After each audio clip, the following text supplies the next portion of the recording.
Welcome to Elevated Practice, where we interview masters and mavericks within the field of holistic medicine and uncover unconventional stories in the field of health and wellness.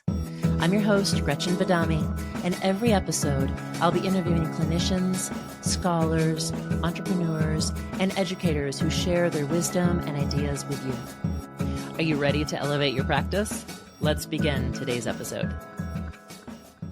I'd like to extend a big thank you to Handcraft Health for sponsoring Elevated Practice and empowering integrative healthcare practitioners to create personalized healthcare packages for their patients. Create a free account today and elevate your practice at www.handcraft.health. And now, on to today's episode. Today, I am here with Dr. Lorraine Wilcox. When I was perusing people to interview for this podcast, I reached out on social media to many practitioners in the holistic medicine field. And across the board, one of the people who was repeatedly mentioned that practitioners would love to hear from was Dr. Wilcox. I think for many reasons. She has made so many translations which make our medicine accessible, and her humility and ease of communication and teaching. She has been licensed for over 35 years as an acupuncturist.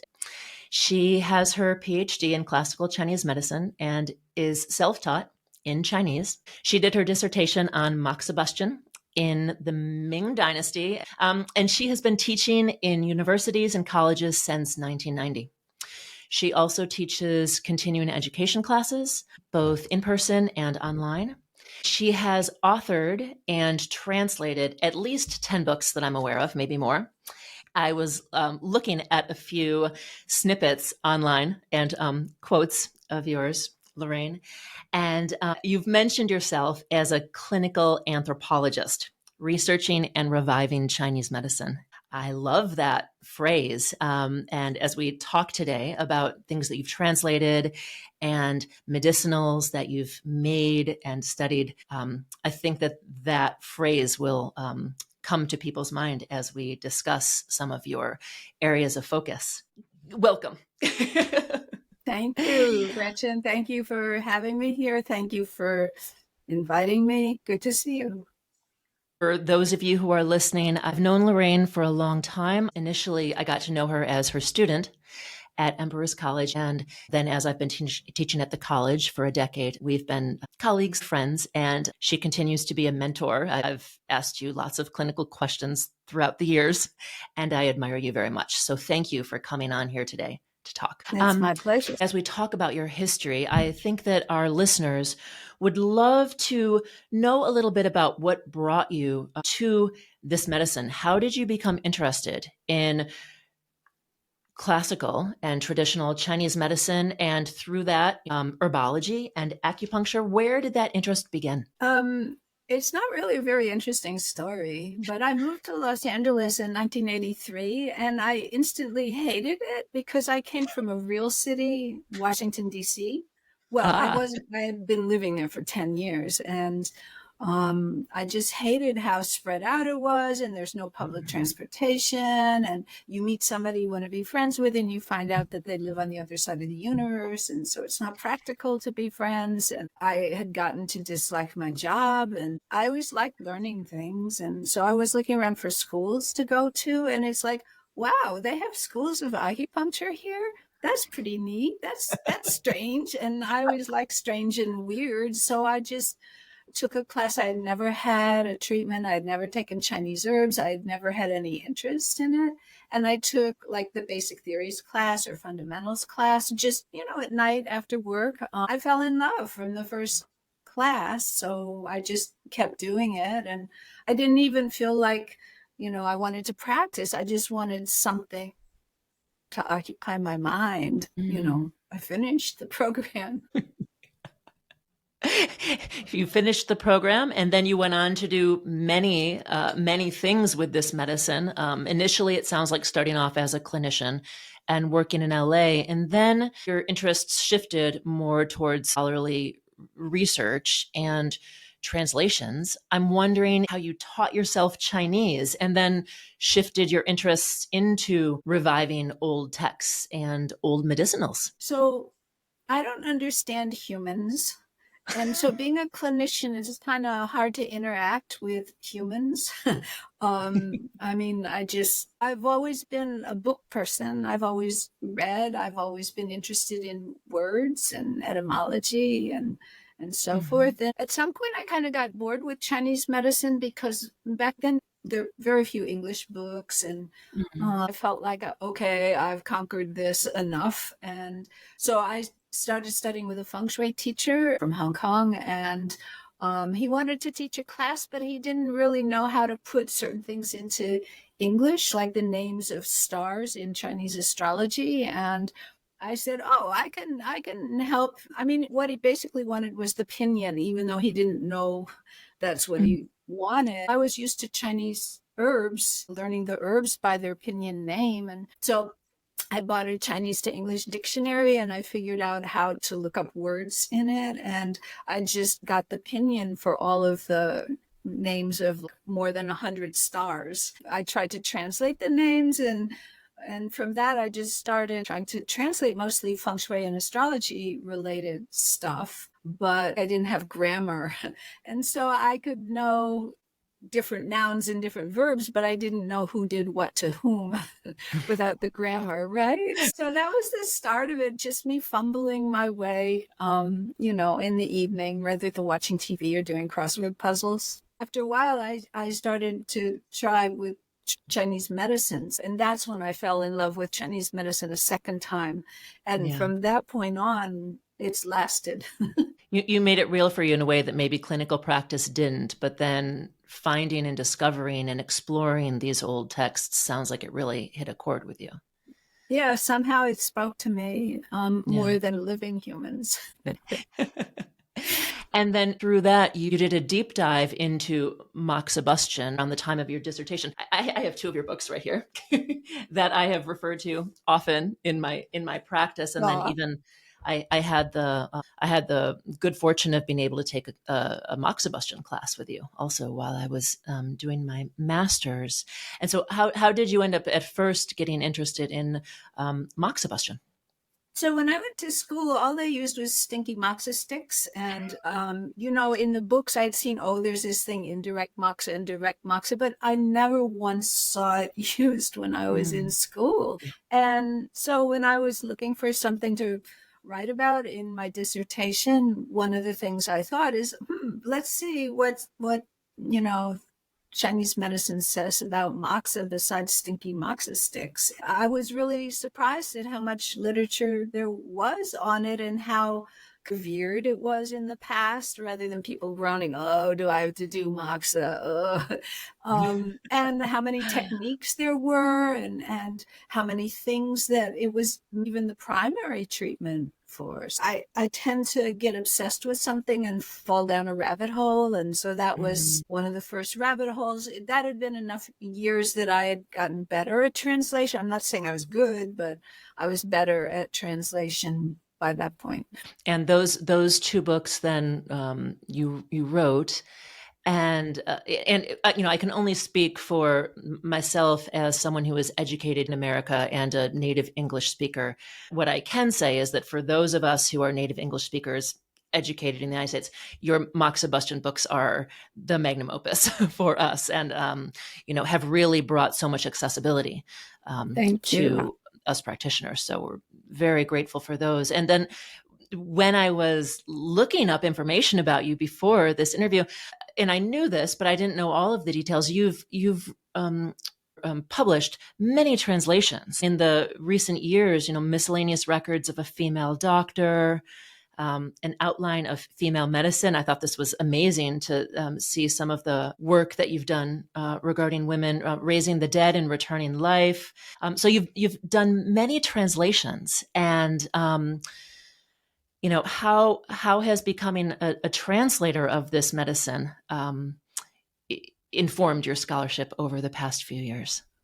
As far as translation goes, I wanted to be somewhat useful today. like there are a lot of really interesting books, but they have like nothing that you or I would dare use in clinic, or like the formulas are all with herbs that we can't get. Or one of the criteria is like, is a good percentage of this still usable? Another criteria is, am I capable of translating this?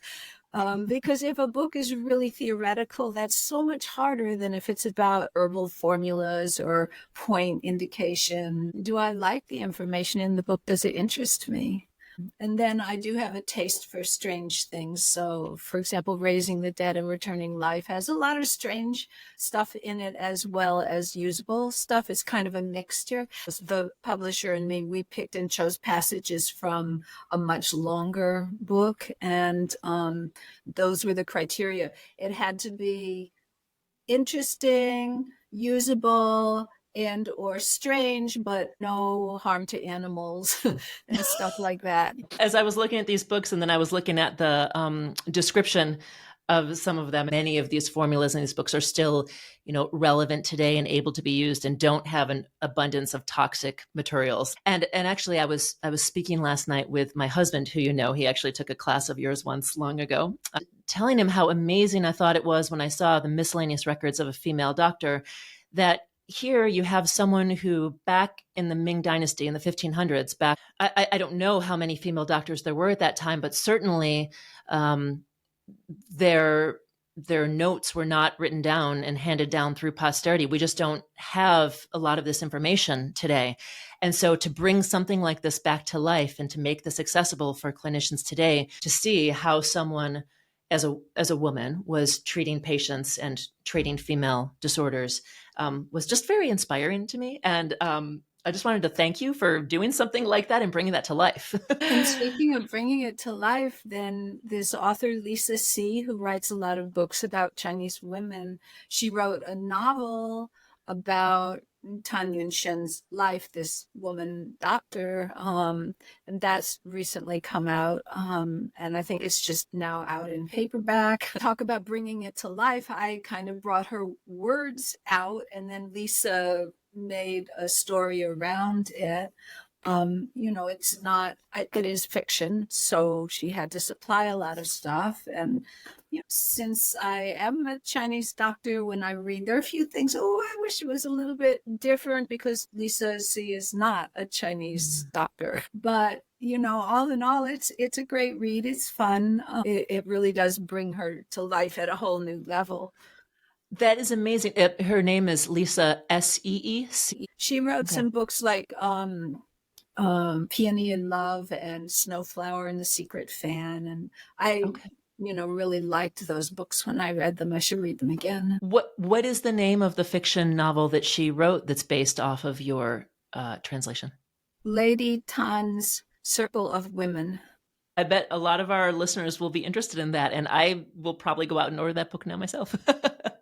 You can find interviews with her online that have been recorded about the book if anyone's interested. It's especially fun for us practitioners of Chinese medicine to read and picture what it must have been like treating patients. Although Lisa C made her much more focused on only people within the family compound. And I kind of suspect she did have more outside patients, but she only treated women. But I think, people came to see her and ask for treatment from outside the family. They had big families back then. Through your research that you've done, if there was a woman doctor, would she primarily just treat women, or would women doctors sometimes treat men as well? Do we have access to that information? In the Ming Dynasty, there was a strong separation of sexes, and if you were in the upper classes, which Tan was, in a class of literati families and government officials, so she was upper class. So there was a lot of separation between the genders, between the sexes. And so she would probably only treat women and children, maybe male children, if they were young enough. And that's probably true for any educated doctor. So in Chinese, there's this word yi, which means doctor or medicine, and that's used for the educated doctors. If you were lower class and if you were a midwife or if you were some kind of granny doctor, you wouldn't use the word E. They had other words for those kind of healthcare practitioners. There was less separation of the genders among the lower classes out of necessity. They couldn't afford to keep women hidden, own section of the house. The woman had to go out, do work out in the community selling things or whatever, which would involve interaction with people of other genders. Todd probably would have treated men in emergencies, but not, as a regular thing. Another thing that I wanted to ask you about is that you have some translations of some texts which are emergency medicine and traumatology. And when I took class with you, some of the medicine making that we did were topicals and creams and balms for burns. I remember there was even a lip balm that I think we made. And so I wanted to ask you a bit about your experience of medicine making. I don't know if that came about through your translating of traumatology and formulas or where that came from. Here. So actually it started with the Moxa translations. When I was translating, sometimes it was hard to understand the instructions without actually trying it and seeing how things went. I had a friend who did a lot of hiking and I didn't know the native plants, but I asked her, there's local mugwort I hear, can you show me some? And so she took me out and I harvested some and I hung it out to dry. And then later I played with grinding the leaves to make moxifloss and then seeing it age. And so I started trying hands-on things when I was translating because it would help me know how to translate better. I read a lot of academics' writings, and sometimes they'll say stuff that just is wrong because they've never had their hands on. And so a word can be translated this way or that way, and they pick the wrong way sometimes. And so I just started doing that. And I've always been interested in the Shanke or the Jiedan, the martial arts and traumatology. So I played around with translating some stuff. Some is published and some isn't, but that made me also just want to start trying to make some of these formulations and see how they work. And I fall down a rabbit hole and get really deep into something. And then when I feel like I've conquered it, then I get bored with it and find a new rabbit hole to fall down. So I did that for a lot of years and was teaching classes. And then during COVID, I just started making videos. So I have a YouTube channel and I've got lots of videos on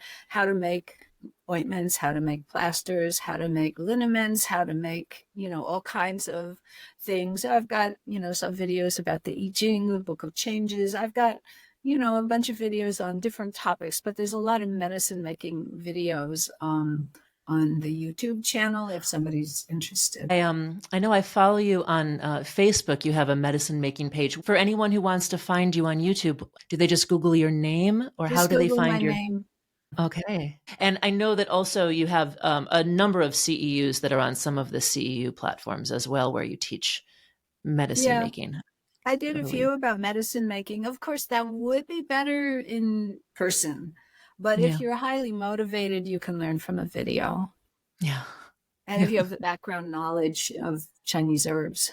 Yeah. Right. If you're able to get the appropriate equipment and the herbs. And then speaking of medicine making and medicine in general, and herbs, when we talked about doing this podcast, one of the things that you have mentioned, which I am very interested to learn more about, is the difference in ways that we can utilize our herbs and utilize formulas when we're consuming them, when we're prescribing them for patients. Many of our listeners probably give granules and maybe granules within capsule form or tablet form. Maybe some people do prescribe decoctions that are already made and come in packets, or maybe people actually give the loose raw herbs and have their patients go home and boil them. There are so many different ways of consuming our herbal medicine. But I just think little by little, we're chipping away at the efficacy by ignoring some of these matters. Let's pause for a moment to extend a big thank you to our sponsor, Handcraft Health. I prescribe a lot of herbal medicine in my practice, and quite frankly, I don't want to spend the overhead keeping hundreds of herbs and supplements on hand. Since the pandemic, I do a lot of telehealth consults and ship patients their prescriptions. Handcraft Health has been my lifesaver. It allows me to have a successful and streamlined practice and saves me money and office space. I am not tech savvy, but the platform is really straightforward for me to write and easy for my patients to pay online and receive their orders at home. It's free for practitioners to open a Handcraft Health account. It's just handcraft.health and only takes a few minutes to sign up. It's one of the easiest choices you'll make to do what you do best. And now, back to our episode. Yes. When I prescribe my patients formulas, one thing that I always speak to them about is that if they're not taking enough and they're not taking enough dosage, because certainly if you give someone a bunch of capsules and they only take 2 or 3 and they only take 1 dose a day, it's not really doing much good. So I say, these are herbs. You have to have a large enough dose for it to affect the body. And I always have felt that the capsules just aren't enough dose to do a lot of good. I have to prescribe so many to get the same amount of effective material within the body as, say, when I prescribe decoctions and the plastic bags with the liquid decoctions within them. But to think about the reasons of what herbs you're giving in what formula and what would be the best way for the patients to absorb and based on their diagnosis to take the herbs is an entirely different level of nuance that we should probably all be learning more about. I have a couple other things to add, if that's okay. Please, yes. So in my research into powders and powdered formulas, and again, I mean ground up herbs, I don't mean granules. Okay, I use powders for ground up herbs. I use the word granules for granules. I don't use the word powder for granules. Because you need a separate word for each thing to differentiate in order, to make convenience, because modern people just aren't going to do things that are too inconvenient. Unfortunately. So you grind up a bunch of the powder at one time. You don't grind it up day by day. That's too much of a pain. There was a study done by some Japanese about using a French press to, you put the powder in, just like you put, coffee in the French press. You pour the water on top.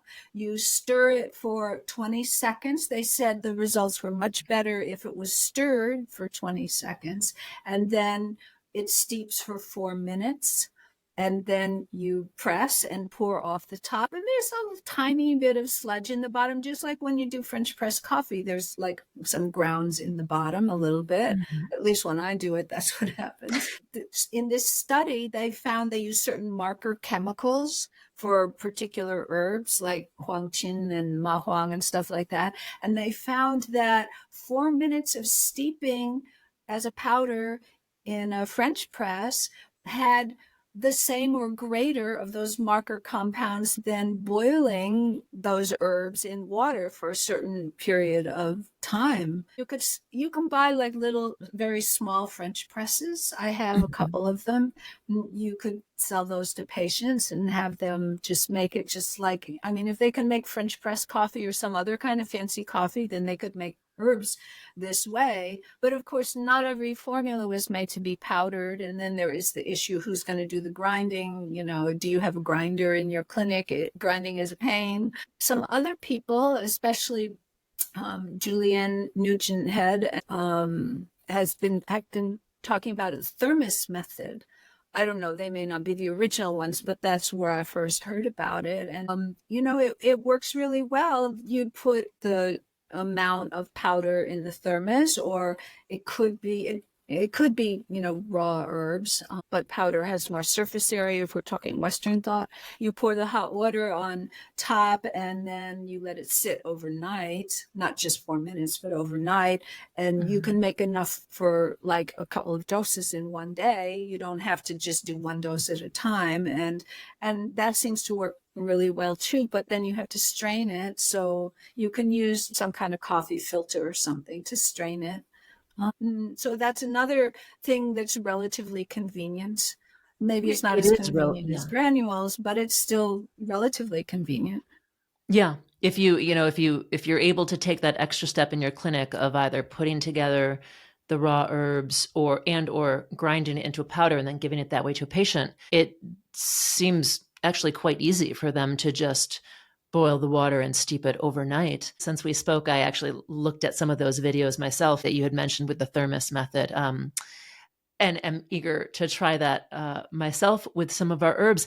I wonder, have you thought about why? And I have a few ideas, um, not just with the surface area, but I know with some of our herbs, if they are boiled for too long, and especially when we think aromatics or other herbs that have a lot of volatile oils, the boiling can then degrade, their molecular compounds if they are cooked for too long.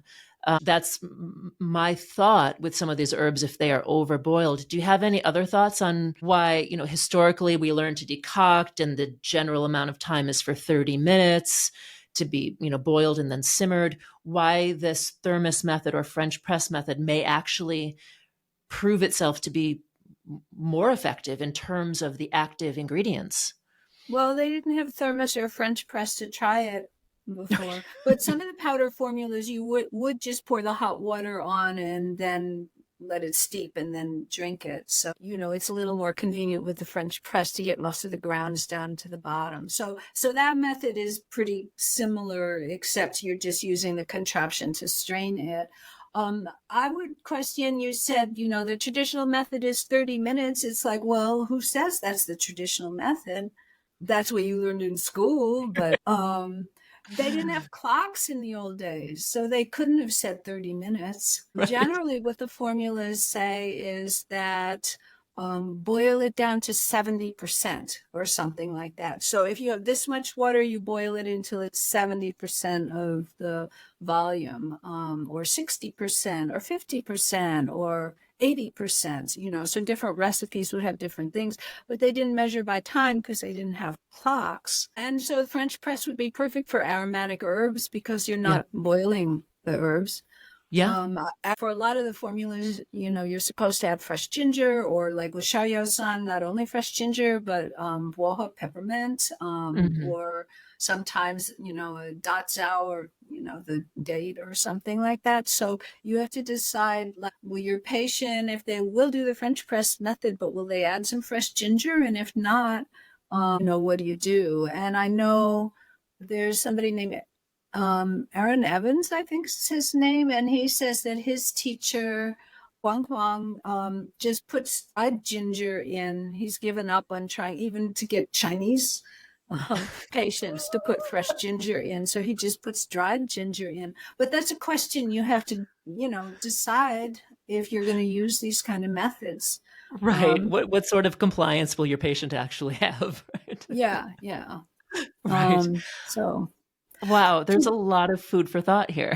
there is. Can I give a shout out for like homemade herbal? So let me tell you this story. I'm not the big practitioner, so I don't have all kinds of patient stories, but I have stories about me. And I've always been cold all my life. I've been cold, and then as I get older, that's gets worse and worse. And maybe 5 years ago, when I was playing with making pills and stuff like that, I said, I'm going to make me some Shenqi Wan, which of course is this kidney yang supplementing formula that has foods aconite in it. And everybody's scared of aconite. And it's like, well, I'll try this. And even you grind it and you make the pills with the powder, and it's not even cooked. So I'm like a little nervous, but I make these honey pills because I'd go to bed and it would take an hour for my feet to warm up, and I couldn't fall Wow. asleep until my feet warmed up, and I was just so cold, even in the winters in California.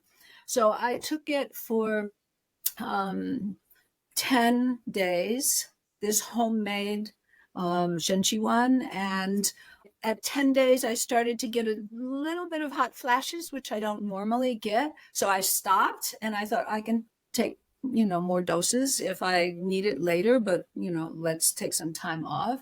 And I have never had the cold feet problem since then. And that was like 6 years ago, 10 days. And Wow. before that, I had like bought the little, prepared pills that you can buy in the Chinese herb stores of Shenqiwan, and they never did anything for me. Never did anything but 10 days of homemade honey pills, and my feet get cold, but they also warm up in a reasonable amount of time. Yeah. So Yeah. there's You have some, normal circulation now that is actually warming up your extremities. yeah, and it's lasted how many years? Oh That's my God, that's amazing. fascinating. And you're still alive. You did not suffer aconite poisoning. I didn't have any side effects. Of course, you need this prescribed by a qualified practitioner who has experience and so forth. This is not, do not try this at home, boys and girls. The disclaimer that we will say here on this podcast, yes. Yeah, yeah.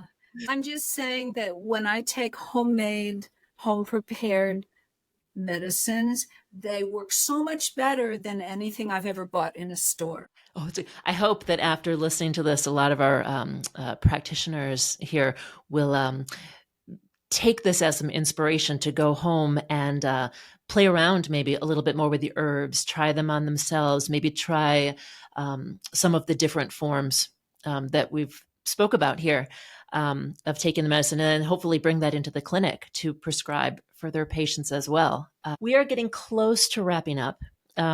So before we do, and thank you, I'm going to have food for thought for the next many days in thinking about the differences between decoction and pill and powder, and how I want to continue to prescribe for my patients. But before we finish, I want to ask just a couple of things. First of all, what is next for you, right? In your immediate future, you mentioned that you are working on this Pauzher Dafa translation that may or may not ever see the light of day. Where are your interests taking you in the near future?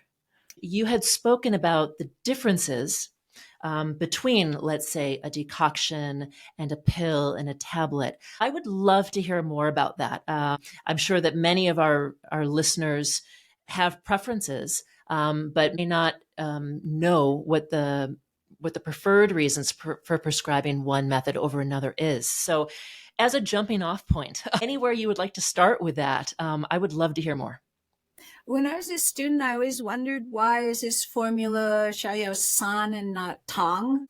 I'm assuming that most of the listeners know Chinese medicine to some degree, but a san is a powder formulation. That means the herbs are ground into a powder, not granules. And a tong is a decoction, and why are some wan, which are pills, and even among pills, why are some honey pills and why are some water? And nobody ever addressed that. And then I'm translating a book called Pauzher Dafa, which is Pauzher is how you process herbs, and Dafa is just like the methods of processing herbs. But it had a whole section on not only the individual herbs and how you process them, but cooking herbs and making herbal formulations. That book's not published, by the way. I've translated it, but it's not published. And Stay tuned for more on that. I don't know if it ever will be. Sometimes you get like 85% done and there are just some problems that you can't resolve. Mm-hmm. So I can use it for my own purposes or in teaching. There's a thing in it which I also found in Li Shizhen's Ban Sao Gangmu, which is a really famous Ming Dynasty book. And it says, and this works much better in Chinese. There's no way to translate it in English and retain the flavor of the Chinese, but it says, decoctions are good for washing away disease or sweeping away disease because it's a liquid, so it sweeps it, it washes it away. But in Chinese, tong, which is decoction, and sweeping away is dang. So it rhymes in Chinese, but I can't make a rhyme in English. So it's really concise in Chinese and catchy, but in English, there's no way to capture that. So decoctions sweep away strong disease and powders scatter. So the word powder is san, S-A-N, and the word scatter is exactly the same character, but it has a different tone for the pronunciation. So it's saying san is san, powders scatter. And so if you go and look at all of the san formulas, almost all of them are for some kind of accumulation that you want to scatter. like Shaya-san, liver chi is constrained. You want to scatter that. Renchen Baidu-san, you're still scattering evils and so forth. The exceptions or powders are also used in emergency situations. So Shunmai-san, restore the pulse powder, is for emergencies because you can have the powder ready and you just pour hot water on it and it's done. So the exception for powder scattering are for emergency formulas.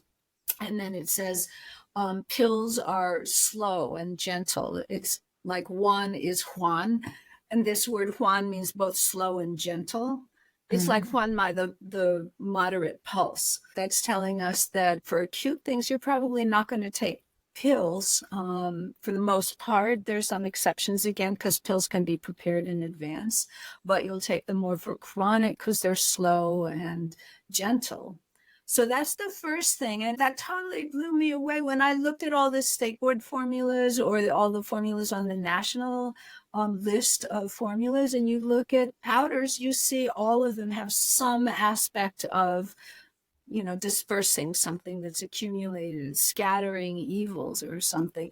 And that just was like, wow, that's a whole new idea. And of course, why do powders scatter? You put some powder in your hand and you go, and it just scatters, right?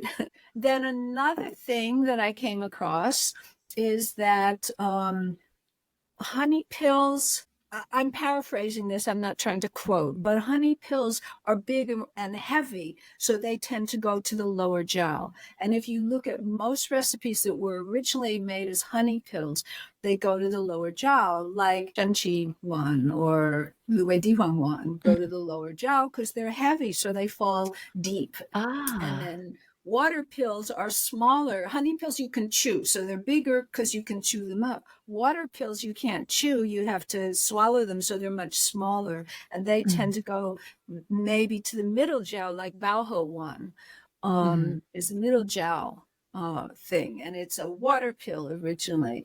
And then powders tend much more to focus on the upper jiao because they're light and they float, like, wow, there's like a chi reason for, isn't that amazing? You're blowing my mind Then, right now. yeah, it totally blew me away. And then it also says that powders aren't good for channel problems because powders scatter. They're like wei qi. They go outward, they don't stay inside. And, so there's all of this stuff. It's like the doctors actually picked, why is this a pill? Why is this a powder? Why is this a decoction? For very specific reasons. And what I wonder is that if we just make everything a decoction or if we make everything granules, are we losing some amount of the efficacy? I know Western medicine would say nah, but fascinating. And what a great question for us as practitioners to think about. And we're lucky in this modern day and age that we legitimately have access to all of these different versions of prescriptions, right? We can either purchase or make honey pills. We can purchase decoctions or have our patients make decoctions. And we certainly can purchase granules, tablets, capsules. So we do have the choice to prescribe based on what formula we want to prescribe or what the patient's diagnosis is. But how many people know this information? I would venture to say not many. Yeah. I do have a video about this on YouTube where you can see the quotes from the book. You can see Chinese in my translation and stuff. Yeah. So somebody who wants to know more can look at that. That just totally blew me away, those ideas. Yeah, that is fascinating. And I was just about to say you should teach a class on this. I suppose this podcast is now going to give people some of this information. So this is a good starting point for this. But wow. What an interesting way to look at the medicine that has been neglected and, could potentially help us become more efficacious in our prescriptions. And the other thing I want to say is in the old books, they often, for a formula, some powder for a particular herb. Like this herb should be vinegar fried and that herb should be wine fried and this herb should be dry stir fried and so forth. And I really think if we're not doing the powder and if we're not putting it in the format, pills or powders or whatever, really, how much are we losing bit by bit? I mean, maybe one of those is a small thing, maybe the other of those is a small thing, but when we just, use granules, I'm not saying granules are bad, they're certainly convenient, and it's better to have something the patient will take than to have something that's perfect, but they won't take it. Right. Absolutely. I'm done with that book. That was a few years ago when I was doing all the medicine making stuff. What am I doing next? I kind of got tired of doing books. Theoretically, books are a great idea, but it's like so much work to perfect something, and it's so much easier just to get it like 90% done and then use it in teaching or just for my personal interest. I have so many books that I've like 90% or 85% translated, and I just don't feel like cleaning them up. And you never make money on books anyway. It's like royalties for a year on a book might be $300 or something. After the first year, maybe you get more, right? Yeah. When a book first comes out. But it's like you don't make money writing. Well, maybe you'll get a little spike in royalties after this podcast, right?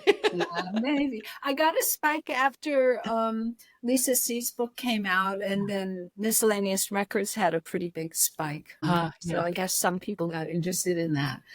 Anyway, so I just kind of like researching stuff for myself and then posting it in Facebook and Scholars of Chinese Medicine, do you know White Pine Circle? I don't know if I do. No. I wish it was more busy, but it's, a forum. And so I've been posting stuff there. And I just want to research what I want to research. I don't even care if it's practical that much. I like researching into ghosts in Chinese medicine or goo, weird stories or historical stories of Chinese medicine. I just found a story of this doctor in, I don't know what year, maybe 450 or something. And there's this story in a history book of him treating a ghost for back pain. The ghost had back pain, and he made an effigy of the ghost, and then he treated the effigy for back pain, and then the ghost got better and was happy. Oh my goodness. I just like this stuff. I should invite you back in the future for an entire discussion about ghosts and goo. How about that? We'll for Halloween issue. Yeah, that'll be our Halloween issue. You'll hear from me again in about 6 months. Okay. Oh my gosh. One last question before we wrap up. I think I'm probably going to be asking all of my interviewees this question, but is there anything that you would like to share with our listeners that we don't know about you? Any unique hobbies or interests or just something about yourself that you would like people to know? I just fall down rabbit holes and then it's like a new thing. But fortunately for me, for the last few decades, it's all been related to Chinese medicine for the most part. This is like the only thing I haven't gotten bored with because there's just so much there, so much interesting stuff and so much stuff that's not available in English. So I don't really have, that's my life. And I'll tell you, in recent years, I finally figured out that I'm a bit into the spectrum.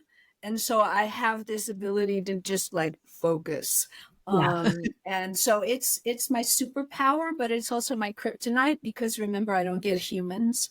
And that's part of, being spectral. So, once I figured that out, it just kind of even empowered me to, accept that I don't get humans and that I do get like translating old books and stuff like that. And it's like, hey, why be normal? Why? Well, it's and we are all anyway for me. We're all really lucky that you've embraced that and you have gone down these rabbit holes to really just offer up this information. Thank you for being a guest today on my podcast. This is fun. Thank you so much. Thank you, Dr. Lorraine. And in Health and Optimism, I'm signing off. Thank you. I'm your host, Gretchen Badami. That's all for today's episode of Elevated Practice. I'd like to express my gratitude to our guests today and always for sharing their wisdom with all our listeners. I hope you were able to take away some insights, practical knowledge, or inspirational ideas that you can apply right away to elevate your own practice. You can find us on Spotify, Apple Podcasts, and YouTube. Don't forget to subscribe and tell your friends and colleagues about elevated practice. If you have an idea for an episode or a recommendation for a guest, please respond in the comments or message me, Gretchen Badami, directly through social media. Thank you, and I can't wait for you to hear our next episode.